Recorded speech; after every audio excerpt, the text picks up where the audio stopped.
C'est un territoire qui s'ouvre à la communication dans mon domaine, donc c'est effectivement intéressant. En tout cas, il y a plein de projets. Il y a une prise de conscience d'un besoin de concertation justement entre les institutions, entre les élus, entre les gens qui font vivre ce territoire. Et ce Salon Sésame présage de cet avenir, c'est intéressant.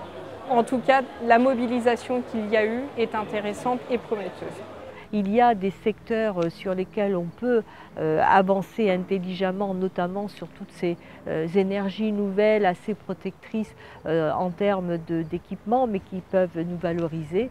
Et puis surtout, il faut arrêter de dénigrer ce territoire parce qu'il a considérablement des atouts importants et pour faire venir des gens sur un territoire, il faut arrêter de le casser. Donc oui, il y a des choses qui se font en Médoc, oui, il peut y en avoir beaucoup plus, oui, il y a des initiatives privées et publiques, oui, il y a un cadre de vie, mais tout ça, il faut savoir le vendre. Comme le disaient hier les politiques et les industriels lors des interventions, il y a une vraie volonté de positiver sur le territoire, d'être ambitieux, et surtout de créer des synergies, de se regrouper pour faire en sorte que toutes les compétences qu'on va trouver à droite et à gauche puissent aller dans le même sens, pousser dans le même sens pour structurer un Médoc de demain qui sera très positif d'un point de vue environnemental et développement durable.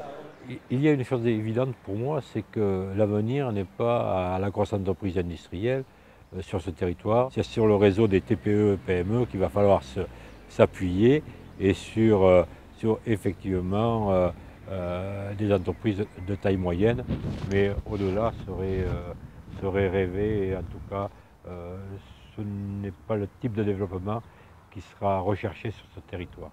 On est des toutes petites structures, quasiment en majorité, donc on espère pouvoir soit se développer, soit continuer à se démultiplier et à travailler en bonne cohésion et en bonne intelligence tous ensemble.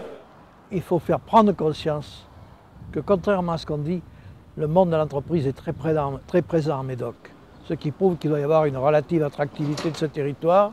Il faut mettre ça en forme, organiser des synergies pour attirer, mais à condition de garantir la réussite, et d'où les rencontres avec les jeunes, avec le monde de l'éducation, les problèmes de formation pour l'emploi, etc. C'est effectivement une mise en synergie autour d'expériences que l'on peut contrôler. On voit beaucoup d'auto-entrepreneurs s'installer, des créations d'entreprises dans des domaines vraiment différents. On a beaucoup de graphistes indépendantes aussi, par exemple, qui s'installent parce qu'il y a une qualité de vie et qu'aujourd'hui, grâce en plus au télétravail, au numérique, etc., on arrive à avoir une autre organisation du travail qui permet d'allier les deux, qualité de vie, etc. Alors pour l'industriel et les entreprises aussi qui sont dans des secteurs innovants et de pointe, justement le Salon Sésame, c'est aussi le club des entrepreneurs et c'est de faire une concertation pour que justement les choses se fassent dans le bon sens et d'étudier toutes les possibilités, tous les projets en cours et que ça se fasse de manière cohérente. Donc oui, il y a du potentiel. En tout cas, il y a un gros potentiel sur le territoire. On a de quoi évoluer parce qu'on a des terres pour évoluer, on a des gens pour évoluer, mais il faut que tout le monde tire dans le même sens et là, on y arrivera. On s'aperçoit qu'on n'est pas là pour nous, quoi. On est là pour le Médoc et pour nos jeunes. Et ça, c'est important.